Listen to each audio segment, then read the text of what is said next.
नमस्कार, आप देख रहे हैं inside country news Hindi digital और मैं हूं सौरभ निगम। इस वक्त हमारी मौजूदगी है लखनऊ में, जहां पर आज वित्त मंत्री सुरेश खन्ना द्वारा नारी शक्ति वंदन विधेयक के संबंध में एक प्रेस वार्ता की गई है। तमाम सवालों के जवाब देते हुए वित्त मंत्री सुरेश खन्ना यहां पर मौजूद थे और उनके साथ विधायक ओपी श्रीवास्तव, बीकेटी के विधायक यहां पर तमाम योगेश शुक्ला मौजूद थे, अन्य सुषमा खरगवाल यहाँ पर मौजूद थी, महापौर उत्तर लखनऊ की। उनके साथ साथ तमाम यहाँ पर बीजेपी के कार्यकर्ता, महानगर अध्यक्ष मौजूद थे और सुरेश खन्ना ने जिस तरह से परिसीमान को लेकर और अन्य बातें कही हैं, वहीं विपक्ष को नारी शक्ति वंदन विधेयक पास न होने के लिए पूरी तरीके से जिम्मेदार ठहराया है। उन्होंने कहा है कि विपक्ष की जो चाल चरित्र है वो सबके सामने है और आने वाला समय जरूर महिलाओं के पक्ष में होगा और तमाम कुछ बातें वित्त मंत्री सुरेश खन्ना ने कही है। सुनिए इस पूरी प्रेस वार्ता में। आज की प्रेस वार्ता में हम अपने सभी हमारे साथ में सभी लखनऊ के जनप्रतिनिधि हैं, आदरणीय जिला अध्यक्ष जी, आदरणीय महानगर अध्यक्ष जी, हमारी मेयर साहिबा,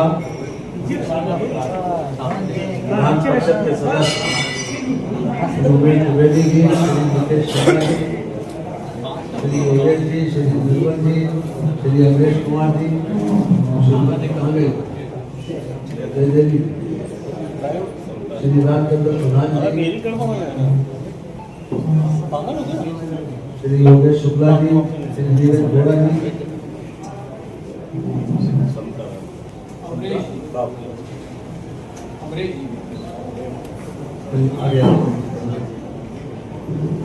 और आज के इस प्रेस वार्ता में हम सभी हमारे प्रिंट मीडिया के और इलेक्ट्रॉनिक मीडिया के सभी प्रतिनिधियों का हम स्वागत और अभिनंदन करते हैं। आज का विषय विशेष रूप से जो नारी शक्ति वंदन संशोधन अधिनियम पर जिस प्रकार से विपक्षी दलों ने उसको फेल करवाया, उसी के संबंध में ये प्रेस वार्ता रखी गई है। जैसा कि हम सब जानते हैं कि 16 और 17 अप्रैल को एक महत्वपूर्ण घटनाक्रम में कांग्रेस, समाजवादी पार्टी, टीएमसी और टीएमके ने देश की आधी आबादी के साथ विश्वासघात किया और अपनी महिला विरोधी मानसिकता को पूरी तरीके से उजागर कर दिया। प्रधानमंत्री आदरणीय श्री नरेंद्र मोदी जी ने स्पष्ट कहा है कि नीति निर्माण में महिलाओं को भागीदारी देना कोई उपकार नहीं बल्कि उनका स्वाभाविक अधिकार है। जिन्होंने इस ऐतिहासिक अवसर में बाधा डाली है, उन्हें आने वाले चुनाव में महिलाओं के कड़े आक्रोश का सामना करना पड़ेगा।